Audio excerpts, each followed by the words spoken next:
রমজানের পরে শাওয়াল মাস। শাওয়াল শব্দটার অর্থ হচ্ছে উঠানো, অর্থ হলো উঠানো, উদীয়মান হওয়া, উত্তোলন করা, উঁচা করা। এটা হলো শাওয়াল শব্দটার অর্থ।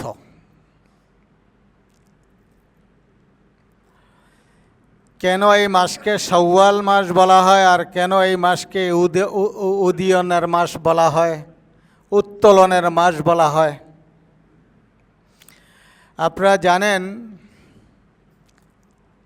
যে যেই গাছের মধ্যে বা যেই কোনো গাছ যখন বপন করে, রোপণ করে, সেটাতে যখন যত্ন করা হয়, পরিচর্যা করা হয়, পানি দেয়, সার দেয়, তখন সার আর পানির নির্যাসটাকে সে গ্রহণ করে। এটা এক সময় সে নব উদ্যোগে ভালোভাবে উদিত হয়, যেটা ওই গাছ এই প্রতিফলনটা বা এমন রূপরেখাটা হয় না যেই গাছের মধ্যে সার আর বীজ নেই। যেই গাছের মধ্যে সার আর বীজ দেওয়া হয় না, ওই গাছটা যেরকম নিবু নিবু থাকবে।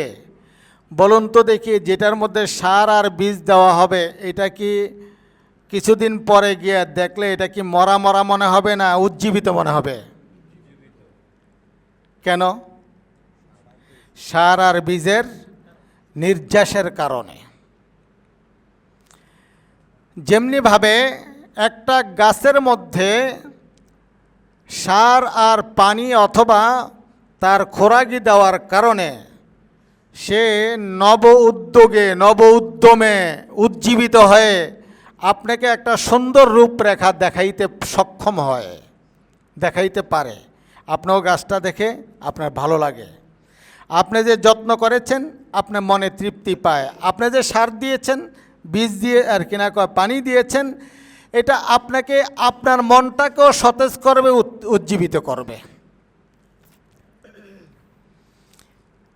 অনুরূপভাবে আমরা যে রমজান মাসে রোজা রেখেছি, খেয়ে না খেয়ে, না খেয়ে, এই রোজা যে আমি যত্ন সহকারে রেখেছি, এই রোজার নির্যাসটা আইসা তার প্রতিফলনটা ঘটে শাওয়াল মাসে, তাই না? অর্থাৎ রোজার ফজিলতটা আমরা পাই কোন দিন? রোজার বিনিময়টা পাই কোন দিন? শাওয়াল মাসের 1 তারিখ ঈদুল ফিতরের দিন, তাই না? রোজার ফজিলতের কামাইটা আমি কাম করার পরে আগে বেতন দেয় না পরে দেয়? আমরা যে রমজান মাসে রোজা রাখলাম, তার বিনিময়টা আল্লাহ দিবেন বলেছেন। কোন দিন দেন?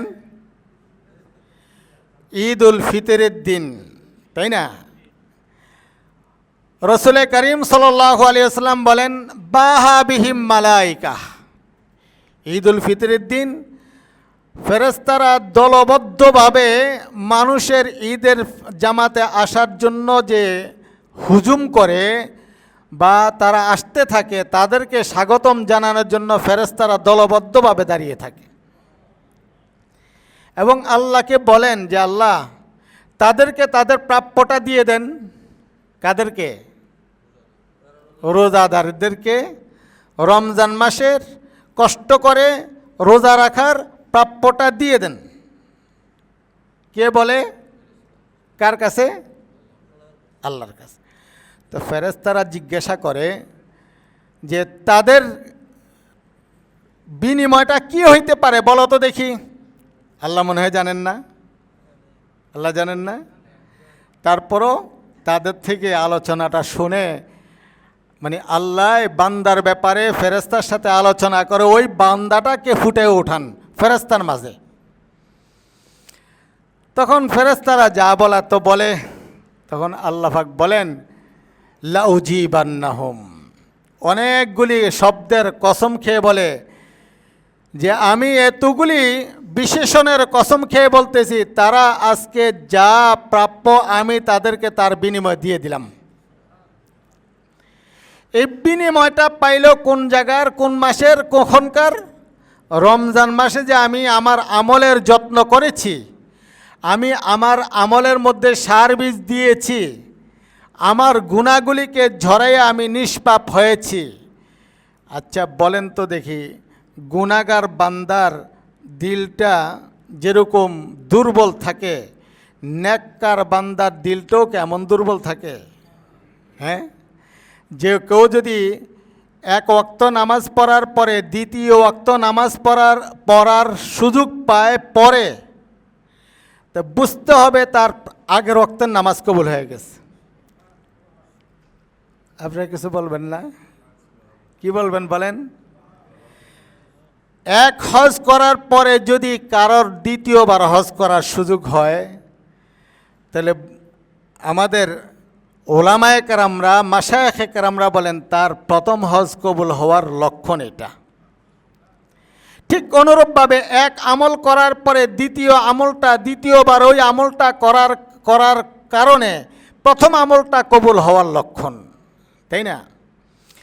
তো মেরে মোহতারাম ভাই দোস্ত, গুনাহগারের দিল, গুনাহগার যারা নেক কাজ করে তার আমলটা কবুল করাইতে পারে, তার দিলের মধ্যে যে তৃপ্তি পাওয়া যায়, তার মনটা যেরকম সতেজ থাকে, গুনাহগারের মনটাও কি এমন থাকে?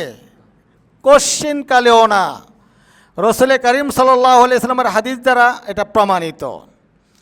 রসুল করিম সাল্লাল্লাহু আলাইহি সাল্লাম বলেন যে ফজরের আজানের আগে শয়তান এসে একজন মুসল্লির কানের মধ্যে পেশাব করে, কানের মধ্যে পেশাব করে, যাতে করে কানের মধ্যে পানি ঢুকলে তো মনে হয় আওয়াজ শোনা যায়, হ্যাঁ, বন্ধ হয়ে যায় না, যাতে করে সে আজানের আওয়াজ না শোনে। এরপরে শয়তান তার নাকে মুখে 3টা গিট্টু দেয়, নাকে একটা, কানে একটা, ওদিক দিয়ে ঘুরিয়ে আরেকটা, 3টা গিট্টু দেয়, যাতে করে এরপরে শরীরটা মেসেজ করতে থাকে।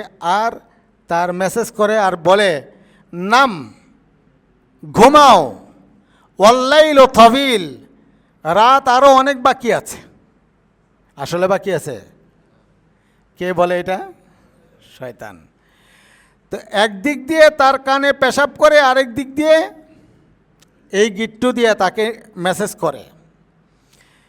তো রসুল করিম সাল্লাল্লাহু আলাইহি সাল্লাম বলেন, কোনো ব্যক্তি যদি এই তার কানে পানি ঢুকলে যেমনিভাবে সে অনুভব করতে পারে, আবার ঝাঁকি দিয়ে এটা ফেলে দেয়, অনুরূপভাবে শয়তানে তার কানে পেশাব করেছে এটা অনুভব করতে পারে যদি কেউ ঝাঁকি দিয়ে উঠে যায়, ঘুম থেকে উঠে যায়, তার একটা গিট্টু ছুটে যায়, তার একটা গিট্টু ছুটে যায়।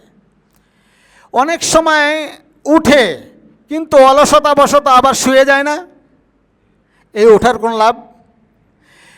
বলে যে সে উঠার পরে যদি ওযু করতে চলে যায়, আর একটা গিট্টু ছুটে যায়। আবার অনেক সময় দেখা যায় ওযু করে আসার পরও শয়তানে তারে খুব মোড়াইতেছে, ওযু করে আচ্ছা পরমনে নামাজ, আবার একটু ঢেলনি দিয়ে ঘুমাই রয়েছে, ফজরের সময় শেষ, তাই না? হইতে পারে না? বলে যে সে যদি ওযু করে এসে নামাজে দাঁড়ায় যায়, তার 3য় গিট্টুটা ছুটে যায়, তখন শয়তান হাওয়া ছাড়তে ছাড়তে সে দৌড়াইতে থাকে। শয়তান ফেল, শয়তান ফেল। এই গেল একটা বিষয়। রসুল করিম সাল্লাল্লাহু আলাইহি ওয়াসাল্লাম বলেন, ওই 3টা গিট্টু আর শয়তানের পেশাব কানে নিয়ে কেউ যদি ঘুমায়া থাকে আর নামাজ না পড়ে, ফায়ুসবিহু খাবিসান নাফসি, তার সকালটা হয় একবারে জীর্ণ শীর্ণ একটা হৃদয় নিয়ে, একটা মন নিয়ে, মনে হয় যেন একবারে খুব দুর্বল অসুস্থ একটা মন নিয়ে। কেন? সে ফজরের নামাজটা পরে আমলটা তার থেকে ছুটে যাওয়ার কারণে তার মানসিক দুর্বলতা। বলেন তো দেখি, এই ফজরের নামাজ পড়া নেক কাজ না গুনার কাজ? আপনারা মনে অনেকে জানেন গুনার কাজ। নেক কাজ না গুনার কাজ? এই নেক কাজ না করার কারণে রসুল কি বললেন, সে তার মন মানসিকতাটা মৃত মৃত প্রায় থাকে, সে সারাদিন চলে, ঘুরে ফিরে চলে, কাজের মধ্যে কোনো স্পৃহা পায় না, মানসিক সমস্যা হয়ে যায়। কিসের কারণে হলো? একটা নেক কাজ ছেড়ে গুনাহ করার কারণে। কথাটা এই জন্য বলেছি যে নেক কাজ করলে তার মনটা সতেজ থাকে না দুর্বল থাকে, আর পক্ষান্তরে নেক কাজ ছেড়ে বদ কাজ করলে তার মনটা দুর্বল থাকে না সবল থাকে, তাই না?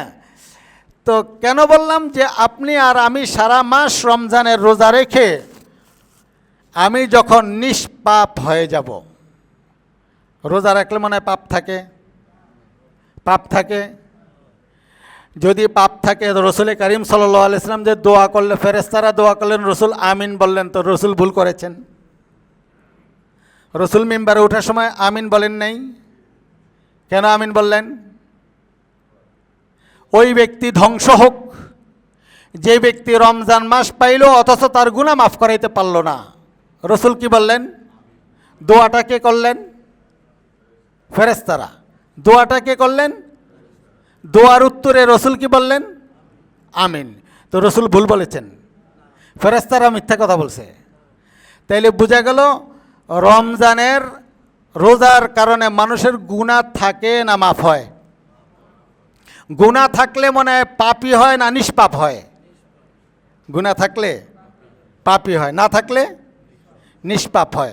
তা আমি যে রমজানের রোজা রেখে কষ্ট করে আমার এই দেহের মধ্যে, আমলের মধ্যে পানি ঢাললাম, সার দিলাম, এটার প্রতিফলনটা ঘটবে কোন দিন?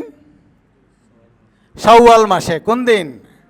শাওয়াল মাস। এই জন্য শাওয়াল শব্দের অর্থ হলো উদিত হওয়া, উত্তোলন হওয়া, উত্তোলিত হওয়া, উত্তোলন করা। তার মানে সে রমজানের, সারা মাসের রমজানের রোজা রেখে আমল দ্বারা তার, ইবাদত দ্বারা তার আমলকে পরিচর্যা করার কারণে তার মধ্যে যে একটা নিষ্পাপ মনোভাব তৈরি হয়েছে, এটার প্রতিফলনটা শাওয়াল মাসে উদিত হবে।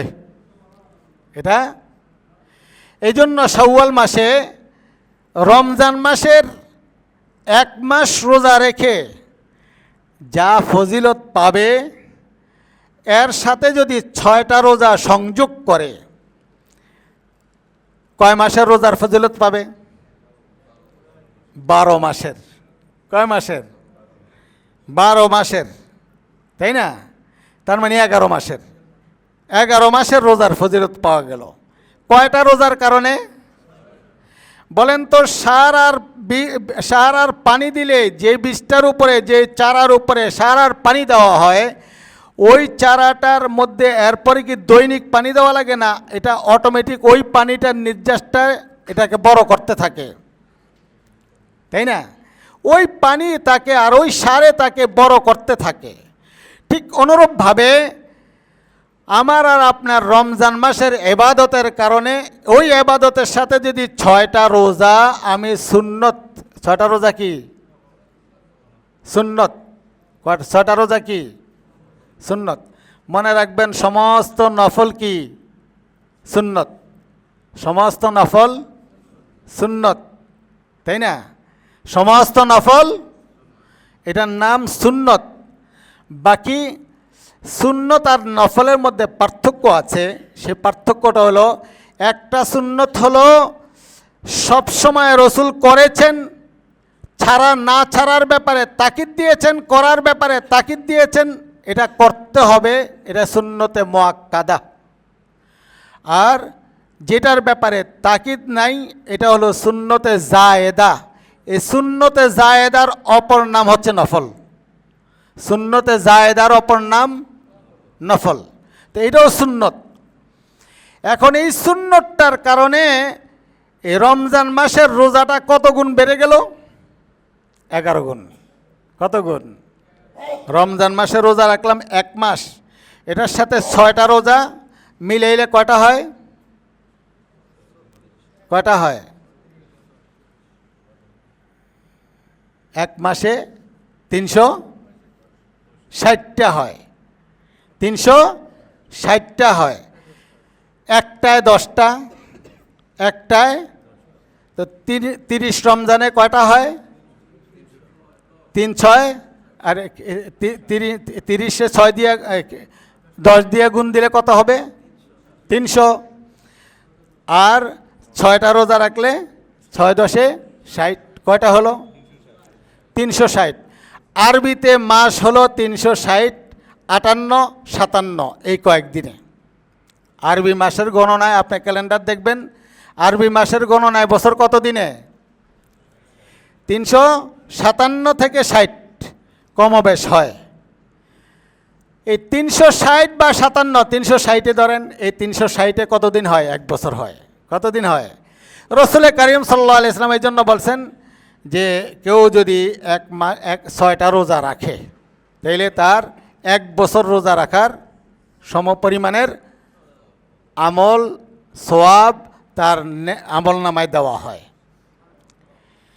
এই গেল একটা বিষয়। এটা এই 6টা রোজা রাখা সুন্নত। কি বলেন? 6টা রোজা রাখা সুন্নত। সুন্নতের আর একটা সুন্নত আছে। সুন্নতের একটা সুন্নত আছে কিনা? আপনার আর আমার দেহের মধ্যে জামা আছে কিনা? এই জামাটা, এই পোশাকটা কার? আমার চামড়ার পোশাক। চামড়াটা কার পোশাক? গোশতের পোশাক, তাই না? প্রথম আমাকে বানাইছে ফাকাসাউনাল ইজামা লাহমা, প্রথম বানাইছেন হাড্ডি। হাড্ডির উপরে একটা আবরণ দিয়েছেন, একটা পোশাক পরাইছেন গোশত দিয়ে। কি দিয়ে? গোশত। এটা একটা পোশাক। এটাকে আবার আবরণ দিয়েছেন চামড়া দিয়ে। এটা একটা পোশাক। ওই চামড়াটার আবরণ হলো আমার পোশাক, তাই না? তাইলে পোশাকেরও পোশাক আছে কিনা? পোশাকের পোশাক আছে কিনা? সুন্নতেরও সুন্নত থাকতে পারে। সুন্নতের সুন্নত থাকতে পারে। যেমন আমরা যে সুন্নত পড়ি ঘরে, এখানে মসজিদে আইসা, এই সুন্নতের সুন্নত হলো ঘরে পড়া। সুন্নতের সুন্নত কি বলুন ভাই? সুন্নতের সুন্নত ঘরে পড়া, এটা সুন্নত। ঠিক অনুরূপভাবে রমজানের পরে 6টা রোজা রাখা সুন্নত। এই সুন্নতের আরেকটা সুন্নত হলো রমজানের শাওয়াল মাসের 1 তারিখে রোজা রাখা হারাম, নিষিদ্ধ, ঈদের দিন। এই ঈদের পরের দিন থেকে এটাকে রোজাটাকে রাখা, অর্থাৎ ঈদের সাথে বা রমজানের সাথে একবারে মিলিয়ে রাখা, এটা একটা সুন্নত। তার মানে ঈদের পরের দিন থেকে এটাকে ধারাবাহিক করা একটা সুন্নত। বুঝছেন নি? হ্যাঁ, এই শাওয়াল মাসের যে কোনো সময় রাখতে পারে। বাকি ওই একটা সুন্নত ছুটে গেল। কোন সুন্নতটা? ঈদের পরের দিন থেকে রাখা যে সুন্নতটা। রসুল করিম সাল্লাল্লাহু আলাইহি ওয়াসাল্লাম যে হাদিসটা বলেছেন, হাদিসের শব্দের অর্থটাই এমন। মান সামা রমাদান সুম্মা আতবাআহু, আতবা শব্দ বলেছেন। আতবা ইউতবিউ ইতবাআন, আপনারা যেটাকে ইত্তিবায়ে সুন্নত বলেন, ইত্তিবা করা। ইত্তিবা বলে সামনের ব্যক্তি পা উঠাবে, পিছনের ব্যক্তি ওই উঠানো জায়গায় পা ফেলবে। সামনের ব্যক্তি হাঁটতেছে, আপনার সামনে একজন ব্যক্তি, সে যে পাওটা উঠাবে ওই জায়গাটা আপনার পাওটা পড়বে। এটা হলো আপনি তার হুবাহুব অনুসরণ করা। ইত্তিবা মানে কি? অনুসরণ করা। এই অনুসরণ আর অর্থ হচ্ছে একজনে আরেকজনের কদম বকদম চলা। তার মানে তার পাওটা যেখান থেকে উঠবে আমার পাওটা সেখানে পড়বে। এটাকে বলে ইত্তিবায়ে সুন্নত বা ইত্তিবা। ঠিক রসুল করিম সাল্লাল্লাহু আলাইহি ওয়াসাল্লাম সুম্মা আতবাআহু বলছেন। আতবা মানে ইত্তিবা করা। তার মানে রমজানের পরপরই রোজাটাকে রাখা, এটা একটা সুন্নত। তাহলে আমি কি বুঝলাম? 6 রোজা রাখা সুন্নত। 6 রোজা রাখা, এটাকে ঈদের পরপরই রাখা আরেকটা সুন্নত। এতটুকু তো বুঝতে পারছি। হ্যাঁ, যেহেতু মাঝখান দিয়ে একদিন গ্যাপ আছে ঈদের দিন, তো বোঝা গেল গ্যাপ দিয়ে রাখলেও কি সুন্নতটা আদায় হবে। কোন সুন্নত? 6 রোজার সুন্নত আদায় হবে। বাকি ওই মিলাইয়া রাখা যে একটা সুন্নত ছিল ওইটা ছুটে যাবে। এই একটা কথা বললাম, সুন্নতের কথা বলেছি। তাইলে আমরা 6টা রোজা রাখব। শাওয়াল মাসের আজকে কয় তারিখ? আরও সময় আছে কি না? আমরা এই রোজাটা রেখে 1 বছর রোজা রাখার, নফল রোজা রাখার সওয়াব অর্জন করলে কি গুনাহ হবে না ভালো হবে? যারা রেখেছে আলহামদুলিল্লাহ, যারা রেখেছে তারা রবিবার থেকে শুক্রবারে শেষও করে ফেলছে, তাই না? আলহামদুলিল্লাহ। যারা পারি না তারা রাখব। এই সুন্নতটা আমাদের ফরজের পোশাক। আমি আবার বলি, সুন্নত আমরা অবহেলা করি, অথচ দেখুন তো দেখি, ফরজের চেয়ে ফরজের রোজা রাখলাম 1 মাস, নফল রোজা রাখলাম মাত্র কয়টা? 6টা। সওয়াব পাইলাম কয় দিনের? 11 মাসের। কয় দিনের? 11 মাসের, তাই না? বলুন তো দেখি, মূল্য বেশি কোনটার হলো? মূল্য বেশি ফরজের, কিন্তু বিনিময় পাওয়া যায় কোনটার বেশি? সুন্নতের পাওয়া গেল না 11 মাস। 11 মাস দেখবেন আপনি, আপনার জন্য একজনে একটা স্বর্ণের হার আনছে, আর আপনাকে একজনে এনে একটা বায়তুল্লাহ শরীফ থেকে একটা তসবিহ এনে দিছে, একটা জায়নামাজ এনে দিছে, একটা আতর এনে দিয়েছে, তাই না? তো দেখা গেছে তো ওই স্বর্ণের হার যে ব্যক্তি এনে দিয়েছে, আপনার বাড়িওয়ালার জন্য হোক, বাড়িওয়ালির জন্য হোক, এনে দিয়েছে, সে তার দায়িত্ববোধের কারণে এনে দিয়েছে। তাকে আপনি আনার জন্য বলেছেন, সে ওই দায়িত্বটা পালন করেছে। বুঝতে পারতেছেন আমার কথাটা? আপনি তাকে স্বর্ণের হার আনার জন্য দায়িত্ব দিয়েছেন, অর্ডার করেছেন, সে ওই দায়িত্বটা পালন করার জন্য আনেছে। অতিরিক্ত একজনকে আপনি কিছুই বলেন নাই, সে আইনে একটা তসবিহ ছড়া দিছে। কত? 2 টাকা। কত? সৌদির দামে 8 আনা। এই একটা তসবিহ ছড়া দেওয়াতে আপনি ওই স্বর্ণের হার ওয়ালা যাকে দায়িত্ব দিলেন সে দায়িত্ব পালন করলো। ওই ব্যক্তির চেয়ে এই ব্যক্তি যাকে দায়িত্ব দেন নাই, সে দায়িত্ব ছাড়া আপনার মোহাব্বতে এনে একটা তসবিহ ছড়া দিয়েছে। আপনি এর উপর অনেক খুশি, তাই না? হয় না? অনেকে হয় না? ঠিক অনুরূপভাবে আমি আর আপনি রমজানের রোজা রাখা আমার উপরে অর্ডার, বাধ্যতামূলক কিনা? আমি কি পালন করলাম? অর্ডার, আদেশ পালন করা আমার জন্য বাধ্যতামূলক ছিল, করেছি, তাই না? কিন্তু এটা আমার জন্য বাধ্যতামূলক 6 রোজা আমার জন্য বাধ্যতামূলক ছিল না, এরপরও আমি রেখেছি। বলেন তো, আমি অর্ডার পালন করার কারণে যে অর্ডার পালন করলো, অর্ডার পাইলো, এটা পালন করলো, সে তার উপরে সে যেই দায়িত্বটা পালন করে যতটুক আপনার দৃষ্টি কেড়ে নিতে পারবে, আরেকজনে তসবিহ ছড়া দিয়ে যাচ্ছে বেশি নিল, যে এটা কি এমন হয় না? এমন হয় না বিষয়টা?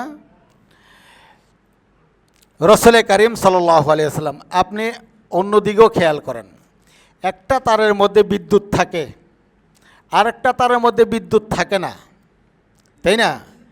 এখন বিদ্যুৎওয়ালা তারটা ওইটা দ্বারা চলবে কি না? বিদ্যুৎ ছাড়া, যেটার মধ্যে টেস্টার ধরলে টেস্টার জ্বলে না, এটা ছাড়া কি যেটার মধ্যে টেস্টার ধরে ওটা জ্বলবে? জ্বলবে? জ্বলবেও না, চলবেও না, তাই না? তাইলে যেটার মধ্যে বিদ্যুৎ আছে এটার যেমন দাম, তাই না, তার চেয়ে বেশি দামি কোনটা হলো? যেটার মধ্যে বিদ্যুৎ, কারণ ওটা ছাড়া এটা চলেই না, অকেজো। ঠিক অনুরূপভাবে সুন্নতে হলো ফরজের পোশাক। আমরা এই জন্য সুন্নতটাকে কখনোই অবহেলা করব না। ছোট্ট ছোট্ট সুন্নতকে আমরা আঁকড়ে ধরব, এবং ছোট্ট সুন্নতকে, সুন্নতটা ছোট, দাম তো ছোট না, দাম ছোট, সুন্নতটা ছোট, দাম কিন্তু ছোট না, দাম অনেক বড়। এই জন্য আমরা যেই কোনো সুন্নতকে আমার জীবনে আঁকড়ে ধরার জন্য চেষ্টা করব। হাত্তাল ইমকান যথাসম্ভব চেষ্টা করব আমি ঘুম থেকে উঠা এবং ঘুমে যাওয়ার আগ পর্যন্ত এই আমার পুরা রুটিনটা যেন সুন্নতের বাহিরে যেন পরিচালিত না হয়, আমি এই চেষ্টাটা করব। এরকম 2-4 দিন করতে করতে দেখা যাবে একজন ব্যক্তির সুন্নতের অভ্যাসে অভ্যস্ত হয়ে যাবে, তাই না? যেমন ভোর রাত্রে উঠার ব্যাপারে তো বললাম। উঠার পরপরই একটা সুন্নত, ছোট্ট একটা সুন্নত, সেটা হলো চোখটাকে এভাবে কসলানো, মোছা। এটা চোখ মোছা নয়, বরং ঘুমকে মুছে ঝেড়ে ফেলে দেওয়া। এটা একটা সুন্নত। বড় না ছোট? কেন বলে যে কেউ যদি এরকম চোখ কসলায় ঘুম থেকে উঠে, ওই ব্যক্তির চোখের পাওয়ার বেড়ে যায়, তার দৃষ্টিশক্তি বাড়ে। আর ঘুমটা দূর হয়ে যাওয়ার কারণে শয়তান যেমনিভাবে তাকে আবার ঘুমানোর জন্য প্ররোচনা দিতে পারে, এটা থাকে না। তো বলেন তো দেখি, আমার নিজের শরীরের উপকার হলো, আবার ইবাদতের উপকার হলো কিনা, তাই না? সব মিলে এই ছোট্ট সুন্নতটা আমার জন্য উপকারী কিনা। এটা ছোট্ট একটা সুন্নত, ছোট্ট। উঠে যাব, তাই না? উঠলাম, একটা দোয়া পড়ব, আলহামদুলিল্লাহিল্লাযী আহইয়ানা বাদামা আমাতানা ওয়া ইলাইহিন নুশুর। এটা একটা সুন্নত। না পড়লে কি ঘুম ভাঙবে না? ভাই বলেন না, এটা না পড়লে ঘুম ভাঙবে না? ভাঙবে। কিন্তু এই দোয়াটা পড়ার কারণে আপনার আর আমার কি উপকার হলো? আমার সারা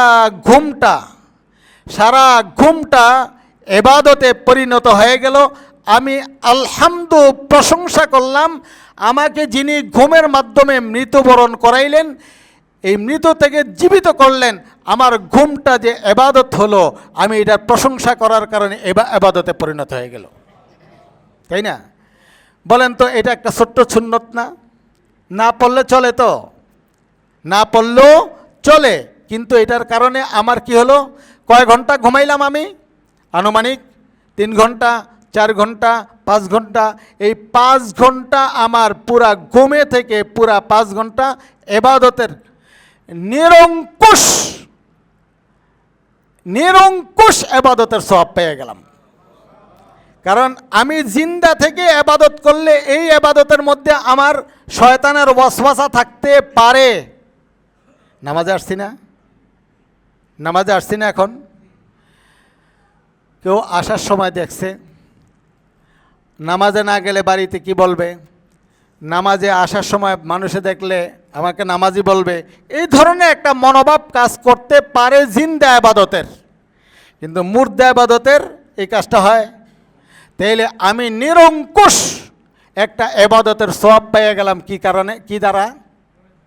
ওই দোয়াটা আরবিতে পারলে পড়ব, কমপক্ষে আলহামদুলিল্লাহ পড়ি, আর মনে মনে নিয়ত রাখি যে আমারে ঘুমে মরা ছিলাম, এই মরা থেকে আল্লাহ জিন্দা করেছেন। পুরো আরবিটা পারি না, আল্লাহ এটার উপর আমার প্রশংসা, এটার উপরে আমার শুকরিয়া, আমি আপনার কৃতজ্ঞতা প্রকাশ করি। এতটুকু যদি কেউ মনে মনে মনোভাব তৈরি করে পড়ে, সে আরবিতে দোয়াটা পড়লে যে সওয়াব পাবে, এই সওয়াবটা পাবে না? পাবে, তাই না? বলুন তো দেখি, জিন্দা ইবাদতের চেয়ে আমি যে মুর্দা রইলাম, এই মুর্দা ইবাদতের পাল্লাটা ভারী হবে না কম হবে? কারণ জিন্দা ইবাদতের মধ্যে আমার বিভিন্ন ধরনের ওয়াসওয়াসা থাকতে পারে, সমস্যা থাকতে পারে, কিন্তু মুর্দা অবস্থায় তো আমার এটার মধ্যে কোনো ওয়াসওয়াসা নেই, তাই না? সুতরাং আমার ইবাদতটা নিরঙ্কুশ ইবাদত হলো। এ একটা ছোট্ট সুন্নত, তাই না? এমনিভাবে আমি নামাজের পরে ঘুম থেকে উঠলাম, উঠে আমি ইস্তেঞ্জায় যাব। ইস্তেঞ্জায় যাওয়ার পরে, ইস্তেঞ্জা তো যেমনি চেমনে করলে হয়ে যাবে, তাই না? হবে না? কিন্তু আমি ইস্তেঞ্জায় যাওয়ার সময়, টয়লেটে যাওয়ার সময় আমি একটা সুন্নত পালন করলাম, সেটা হলো বাম পাও দিয়ে ঢুকলাম, হয়ে যাবে। তবে সুন্নতের খেলাফ হবে, সুন্নতের খেলাফ হবে। একটা সুন্নত, যারা সুন্নত পালন করে তাদের কাছে জিজ্ঞাসা করে দেখেন তাদের সুন্নত ছুটলে তাদের কেমন লাগে। একটা সন্তান মরে গেলে, সন্তান যারা মারা যায় তার যেমন ব্যথা লাগে, একজন সুন্নতওয়ালা সুন্নত মানলে ওই ব্যক্তির থেকে একটা সুন্নত ছুটলে তার সন্তান মরার চেয়ে আরও বেশি শোক লাগে, তাই না? সুতরাং আমি এখানে আরেকটা সুন্নত পালন করলাম, বাম পাও দিয়ে টয়লেটে গেলাম। টয়লেটে যাওয়ার পরে বাম পাও দিয়ে যাওয়ার আগে আরেকটা সুন্নত আছে। সেই সুন্নতটা হলো টয়লেট ব্যবহার করার সময় চপ্পল ব্যবহার করা, স্যান্ডেল ব্যবহার করা। এটা আরেকটা সুন্নত। বলুন তো এটা খারাপ না ভালো? টয়লেটের মধ্যে বসবাস করে কে? কে? শয়তান, তাই না? শয়তান বসবাস করে টয়লেটে। ওই টয়লেটের মধ্যে হইতে পারে আমি যেখানে পা রাখবো এখানে শয়তান পেশাব করে রাখছে, হইতে পারে না? এই জন্য টয়লেটে যাওয়ার আরেকটা সুন্নত হলো স্যান্ডেল পায়ে দিয়ে যাওয়া। কটা সুন্নত হলো? টয়লেটে যাওয়ার আরেকটা সুন্নত হলো টয়লেটে যাওয়ার সময় স্যান্ডেলটা পা দিয়ে পাটা ঢোকানোর আগে দোয়া পড়া। কি? দোয়া পড়া, তাই না? বাথরুমে যাওয়ার দোয়া পড়া। টয়লেটে ঢোকার পরে আমি তো টয়লেট করব, কিন্তু ওখানে আরেকটা সুন্নত হলো আমি কমোটে বসার আগে কবজি পর্যন্ত হাতটাকে, দোনো হাতটাকে ধুয়ে নেওয়া। কতটুক পর্যন্ত? রসুল করিম সাল্লাল্লাহু আলাইহি সাল্লাম, বুখারীর ইবারত, উনি বলেন লা তাদরি আইনা বাতাত ইয়াদুক, তোমার জানা ছিল না তোমার হাত কোথায় রাত্রি যাপন করেছে। কে বলেন? কে বলেন? বলেন না, আমি বলছি না, রসুল বলছেন। কি বলেন? লা তাদরি আইনা বাতাত ইয়াদুক, তোমার জানা ছিল না তোমার হাত রাত্রি যাপন করেছে কোথায়। আমি যখন রাত্রে ঘুমাই আমার হাত কোথায় থাকে জানা থাকে। তো হইতে পারে এটার মধ্যে কোনো নোংরা বস্তু লাগতেও পারে। এই জন্য রসুল বলেন সুন্নত হলো তুমি টয়লেটের বদনা ধরার আগে তোমার হাতটাকে কবজি পর্যন্ত ধুয়ে নাও, তাই না? এটা আরেকটা সুন্নত বলছি, সুন্নতের প্রসঙ্গে বলছি। এরপরে আমি টয়লেটে যাব, সুন্নত মোতাবেক বসলাম। বসার ক্ষেত্রে একটা সুন্নত, হাঁটুটা ঢাকা থাকা, হাঁটুটা ঢাকা থাকা, হাঁটুটা ঢেকে বসা, তাই না? আলাদা কাপড় দিয়ে নেই, কাপড়েই, এই কাপড়টাই হাঁটুটাকে ঢেকে রেখে ইস্তেঞ্জা করা, এটা আর একটা সুন্নত। প্রত্যেকটা সুন্নতের মধ্যে একটা না একটা রহস্য আছে কিনা নাই? আছে কিনা নাই বলেন? নেই। কারণ আপনি যদি হাঁটু না ঢাকেন, টয়লেটে বসবাস করে কে না? হ্যাঁ, সে দেখে হাসে, সে দেখে। আমি আর আপনি বা আমি, আমার কথাই বলেন, আপনারা তো সম্মানিত মানুষ, তো আমি যদি খোলা জায়গায় পেশাব করতে বসি বা কি না কয় বাথরুমে বসি, অন্যেরা দূর থেকে দেখে লজ্জা পাবে কি পাবে না? হ্যাঁ, হাসবে কি হাসবে না? হাসবে, তাই না? অন্যেরা হাসলে ওই ব্যক্তির চেয়ে লজ্জা বেশি আমি পাবো না সে পাবে? আমি পাওয়ার কথা, আমাকে দেখে সে হাসে, তাই না? তো যদি আমি ঢেকে বসি তাহলে শয়তান আমার লজ্জাস্থান দেখবে না, সে আর হাসারও সুযোগ পাবে না, তাই না? আমার লজ্জাস্থান হেফাজত হয়ে গেল।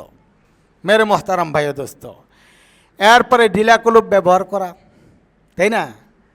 এরপরে পানি খরচ করা, এরপরে অজু করা, অজু করে বাইরে হওয়ার সময় আবার সুন্নত আছে কিনা নাই? প্রত্যেকটা সুন্নত। আবার সুন্নত হলো জুতা খোলা, ডান পাও দিয়ে বাইর হওয়া, দোয়া পড়া, তারপরে বাইর হওয়া, তাই না? আয়সা নামাজে দাঁড়িয়ে গেলাম। বলেন তো আমার এই এই এই সুন্নতগুলি আমার জীবনে কতটুকু উপকারে আসলো? আমার ব্যক্তি জীবনে তো আধ্যাত্মিক উপকার তো হলোই, শারীরিক উপকার হয়নি মনে হয়। শারীরিক উপকারও হলো, আমি যে ঘুম মসলাম, আমার চোখের পাওয়ার বাড়লো। আপনি দেখবেন কোনো চোখের ডাক্তারের কাছে গেলে সে আপনাকে বলবে চোখের ডাক্তারের ওষুধটা ব্যবহারের সবচেয়ে বড় ওষুধ হলো চোখ মেসেজ করা। চোখ কী করা? আপনারা মনে জানেন না, চোখের ডাক্তার আছে কিনা জিজ্ঞাসা করেন। চোখ মেসেজ করা, চোখ মেসেজ যদি কেউ দৈনিক 10 মিনিট করে, ওই ব্যক্তির নেত্রনালী কখনো জ্যাম হবে না। তার ছানি পড়ে না, নেত্রনালী জ্যাম হয়ে আবসা দেখে, জাবসা দেখে, এটা জ্যাম হবে না। এইটা যদি কেউ, এর চেয়ে বড় মেসেজ হলো যদি কেউ চোখকে এমনি কসলায়, তাই না? চোখ কসলায়, বলে যে ওই নেত্রনালী এইভাবে মেসেজ করার চেয়ে এটা আরও অনেক শক্তিশালী। তা আমি এই কাজটা করার সারাদিন সুযোগ পাইলাম না, ঘুম থেকে উঠে আমি করলাম, আমার সারাদিনের চোখের ব্যায়াম হয়ে গেল। বলেন তো চোখের উপকার হয়নি? হয়নি? সুন্নত পালন করলাম না ব্যায়াম করলাম? পালন করলাম সুন্নত, আদায় হলো ব্যায়াম, উপকার হলো কার? আমার মানসিক, আধ্যাত্মিক, শারীরিক সব দিক থেকে আমি উপকৃত। শারীরিক উপকার হলো এটা, মানসিক উপকার হলো আমার মনটা সতেজ, আমি একটা সুন্নত পালন করতে পেরেছি। আধ্যাত্মিক উপকার হলো আমি এই সুন্নতের সওয়াব 100 শহীদ, কোথাকার? কোথায়? উহুদের ময়দানে, বদরের যুদ্ধে যারা শহীদ হয়েছে তরবারির আঘাতে, এরকম 100 শহীদের সওয়াব পেলাম আমি শুধু চোখটাকে কসলাইয়া। রাসূলুল্লাহ সাল্লাল্লাহু আলাইহি সাল্লাম বলেন, মান তামাসসাকা বিসুন্নতি ইনদা ফাসাদি উম্মতি ফালাহু আজরু মিআতি শাহীদ। কোনো ব্যক্তি যদি এই ফিতনার জামানায়, এটা কোন জামানায় আছি আমরা? ফিতনার যুগে একটা আদনা সুন্নতকে ধারণ করে আমলে নিয়ে আসে, ফালাহু আজরু, ফালাহু তার জন্য, আজরুন মানে বিনিময়, মিয়াতুন মানে 100, শাহীদুন মানে শহীদ, সে 100 শহীদের সওয়াবের অধিকারী হলো। কি করলাম আমি? বলুন কি করলাম? এখন বলুন, ফরজটা তো আমার উপরে বাধ্যতামূলক ছিল। রসুল করিম সাল্লাল্লাহু আলাইহি সাল্লাম বলেছেন যে যে ব্যক্তি ফজরের নামাজ পড়বে সে 100 শহীদের সওয়াব পাবে, এটা বলেছেন, এটা বলেছেন। এখন বলুন তো দেখি, ফরজ আদায় করলাম আমি অর্ডার বাই অর্ডার, আর সুন্নত পালন করলাম আমি আমার অর্ডারটাকে ঢাকার জন্য, সংরক্ষণ করার জন্য। এখন ফজিলত বেশি কোনটার হলো? হ্যাঁ, ফজিলত বেশি কোনটার হলো? একদিন বলেছি, মনে নেই, জামাই, শ্বশুরবাড়ির জামাই আসবে শ্বশুরবাড়িতে, শ্বশুরবাড়ির সবাই তাকে জামাই হিসাবে সম্মান করবে না অসম্মান করবে? কারা? শুধু শ্বশুর ঘরের তারা, নাকি ওই এলাকার সবাই? কেউ না কেউর দূর সম্পর্কে হোক, ভাতিজি জামাই, নাতিন জামাই, বা এমন অমক সে জামাই, পুরা গোটা এলাকার জামাই, সবাই তাকে সম্মান করবে কি না? ঠাট্টা করবে, কেউ আদর করবে, স্নেহ করবে, ভালো জিজ্ঞাসা করবে, মন্দ জিজ্ঞাসা করবে, সেও জিজ্ঞাসা করবে। কিন্তু ওই জামাইটা যদি পোশাক ছাড়া উলঙ্গ আসে, ওই জামাইটা যদি পোশাক ছাড়া উলঙ্গ আসে, বলেছিলাম মনে হয়, কেমন হবে? তাকে আদর করবে না ঝাঁটা দিবে? আদর করবে না ঝাঁটা দিবে? কেন? জামাই না সে? পোশাকের নাম জামাই? পোশাকের নাম তো জামাই না, তার দেহটা হলো মনে করেন ফরজ। এই ফরজ হিসাবে সে দেহটা নিয়ে আসা যেরকম তার দায়িত্ব, ফরজটাকে সুন্দর করে, দেহটাকে সুন্দর করে ঢেকে আসাও তার একটা অতিরিক্ত দায়িত্ব ছিল, তাই না? এখন অতিরিক্তটার দাম কি খালি দেওয়ার চেয়ে বেশি হলো না কম হলো? এটাও বুঝেন না মনে হয়। একজনে খালি দেহে আসলো, তার দামটা মূল্যটা যেমন হবে, ওই ব্যক্তিটা সুন্দর পোশাক পরে আসলে কি এমন হবে না আরও বেশি হবে? বেশি হবে না? এখন বলুন, জামাই কি পোশাকটার নাম? কার নাম? তার একটা দেহের নাম। দাওয়াত দিছে, আশা তার উপরে কর্তব্য আসছে। এখন এই আশাটা যদি পোশাক ছাড়া আসতো, তার এই মূল্যটা পাইতো। আর এখন পোশাক দিয়ে আসাতে মূল্যটা কমলো না বাড়লো? ঠিক অনুরূপভাবে শুধু ফরজ, এটা আমার বাই অর্ডার পালন করতে হবে। বাকি আমার জিন্দিগির পুরাটা যেহেতু আবাদত, আমি সুন্নত দ্বারা আবাদতটাকে সুন্দর করব। সুন্নত দ্বারা আমার আবাদতটাকে পোশাক পরিহিত করাইয়া সুন্দর রূপে আল্লাহর সামনে পেশ করতে পারলে ওই ফরজটার যে মূল্য হবে, এই সুন্নত ছাড়া খালি দেহের জামাইয়ের যেরকম মূল্য হবে, ওই মূল্য আর পোশাকওয়ালা জামাইয়ের মূল্য কি এক? ঠিক সুন্নত ছাড়া একটা এবাদতের মূল্য আল্লাহর কাছে যা, সুন্নত দ্বারা আবৃত ওই আবাদতটাও কি মূল্য তাই মূল্য। কি মনে করেন আপনি? এমনই মূল্য। আমরা ছোট্ট ছোট্ট জিনিস সুন্নতকে পাত্তা দেই না, সুন্নতকে আমরা অবজ্ঞা করি। সুন্নতকে অবজ্ঞা করা কোনোভাবেই যাবে না। আপনি যদি অবজ্ঞাই করতে হয় তাহলে পোশাক পরেন না। পোশাক ছাড়াও তো আমি মানুষ, তা আমি কেন পোশাক পরব? তাই না? তো পোশাক কেন পরি? আমার সম্ভ্রান্ততা, আমার কি ভদ্রতা, এটাকে আরও পরিপাটি করার জন্য। তো এবাদতের একটা পরিপাটি আছে না, এবাদতের একটা ভদ্রতা আছে না, এটাকে সুন্দর করে কে? সুন্নতে। এই সুন্নতটা কেউ যদি ছাড়ে, মনে রাখবেন তো, সুন্নতটা কেউ যদি ছাড়ে তার গুনাহ হবে না? গুনাহ হবে না? গুনাহ হবে, গুনাহ হবে। যদি সুন্নতকে কেউ কারণবশত ছাড়ে, মনে করেন আপনার টয়লেটে এমন চাপ দিছে আপনার ডান বাম হিসাব করার সুযোগ নেই, জুতা পায়ে দেওয়ার সুযোগ নেই, দোয়া পড়ার সুযোগ নেই, আপনি দৌড় দিয়ে চলে গেছেন। বলেন তো ওজরে গেলেন না বিনা ওজরে গেলেন? আমি ওজরে গেলাম না বিনা ওজরে গেলাম? প্রয়োজনে না অপ্রয়োজনে? আমার প্রয়োজনে গেলাম। এই মুহূর্তে আমার এই সুন্নতগুলি পালন করার সুযোগ নেই। এই মুহূর্তে যদি এই সুন্নতগুলি আমার থেকে তরক হয়, ছুটে যায়, এই সুন্নতের জন্য আমি গুনাহগার হব নাকি? হব না। কেন হব না? এটা আমার প্রয়োজনে এই সুন্নতটা আমার ছাড়তে হয়েছে, প্রয়োজনে। অনুরূপভাবে আমি এখন সুন্নত পড়তে গেলে আমার ট্রেন ছেড়ে দিবে, প্লেন ছেড়ে দিবে, বাস ছেড়ে দিবে, আমি পরবর্তীতে যাইতে পারবো না, তাই না? ওই অবস্থায় আমি সুন্নত পড়ব না ছাড়ব? এই ছাড়াটা কি ওজরের নাকি ওজর ছাড়া? প্রয়োজনে না অপ্রয়োজনে? এই ধরনের প্রয়োজনে, যদি প্রয়োজনের মুখে পড়ে যদি কেউ সুন্নত ছাড়ে, এমন ব্যক্তির সুন্নত তরকের জন্য কোনো গুনাহ হয় না। বলুন, এমন ব্যক্তির সুন্নত তরকের জন্য কোনো গুনাহ হয় না। এটা হলো উজরান ইয়াত্রুক, কারণবশত ছাড়া, ওজর বশত ছাড়া সুন্নত ছেড়ে দেওয়া। আরেকজন হলো গফলাতান ইয়াত্রুক, পড়ব না, পড়তেছি, পড়ব, আচ্ছা ঠিক আছে পড়ব, তাই না?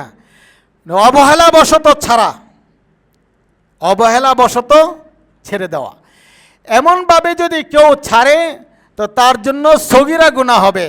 সুন্নতের জন্য শুধু একটু অবহেলা পড়েছে, তবে অবহেলা বশত, অথবা ছেড়েছে, পড়ে নাই, আজকে একদিন পড়ে নাই, কালকে পড়ছে, সে অভ্যাসে নয়, অভ্যাসে ছাড়ে নেই, আজকে শয়তানে ধোকা দিয়ে ফেলছে, অবহেলা হয়ে গেছে। এই অবহেলা বশত যদি কেউ ছাড়ে তার সগীরা গুনাহ হবে। কয়টা বললাম? বলুন কয়টা? দুইটা। একটার দ্বারা গুনাহ হবে না, আরেকটার দ্বারা কোন গুনাহ? সগীরা গুনাহ। 3 নম্বর হলো সুন্নত যদি কেউ অভ্যাসগতভাবে ইচ্ছা করে, তার সবসময় ছাড়ে, ছাড়ার একটা অভ্যাসে পরিণত হয়ে গেছে, ওই ব্যক্তির সুন্নত ছাড়লে ওই ব্যক্তির এই সুন্নত ছাড়ার দ্বারা কবিরা গুনাহ হবে। কি হবে বলেন? বিরক্ত হচ্ছেন আপনারা? বিরক্ত হচ্ছেন? কবিরা গুনাহ হবে। বলেন কি হবে? এটার জন্য তওবা করতে হবে। 4 নম্বর হলো, কেউ যদি সুন্নতকে অবজ্ঞা করে, এনকার করে, অস্বীকারের নিয়তে ছাড়ে, দূর ফরজটাই কোনো রকম আদায় করে, কে সুন্নত, কিসের সুন্নত, এই ধরনের অবজ্ঞাবশত কেউ যদি ছাড়ে, একটা বলছে অলসতা, আরেকটা বলছে ইচ্ছা, আরেকটা বলছে অনিচ্ছায় কারণে, আরেকটা বললাম অবজ্ঞাবশত ছাড়ে, সুন্নতকে কোনো পাত্তাই দেয় না, সুন্নতকে কোনো আমলে মনে করে না, এটাকে কোনো প্রয়োজনীয় বিষয় মনে করে না, এমন মনোভাব নিয়ে কেউ যদি সুন্নত ছাড়ে, তার কুফরি গুনাহ হবে। বলুন কি হবে? সুন্নতকে অস্বীকার করার গুনাহ হবে। সুন্নতকে অস্বীকার করলে ঈমান থাকে? সুন্নতকে অস্বীকার করলে ঈমান থাকে? থাকে না। সুন্নতকে অস্বীকার করা মানে রসুলকে অস্বীকার করা, রসুলকে অস্বীকার মানে গোটা দিনকে অস্বীকার করা, গোটা দিনকে অস্বীকার করা মানে আল্লাহকে অস্বীকার করা। তার মানে আল্লাহ রসুল পাঠাইতে ভুল করছেন, তার মানে আল্লাহ দিন দিয়েছেন, ভুল দিয়েছেন, দরকার ছিল না। তো আল্লাহকে অস্বীকার করার নামান্তর হবে। এই জন্য বলেছি মেরে মোহতারাম ভাই দোস্ত, 6 রোজাটা আমরা সুন্নত, উপকার বেশি না কম? কয় মাসের? আর রমজানের মাসের? রমজানের 30টা কয় মাসের? 1 মাসের। আর 6 রোজা 11 মাসের, তাই না? যদিও রমজানের গুরুত্ব বেশি, কিন্তু অলংকার বেশি কার? এই সুন্নত হিসাবে আমরা কেউ ছাড়ব না। গুরুত্বপূর্ণ সুন্নত হিসাবে আমি আমার পুরা বৎসরের রমজানের আর রোজার একটা নেকি কামাই করে নিব ইনশাআল্লাহ। আল্লাহ পাক আমাদেরকে খুঁজে খুঁজে এই সুন্নতগুলি আদায় করার, পালন করার তৌফিক দান করুন। সুবহানাল্লাহ।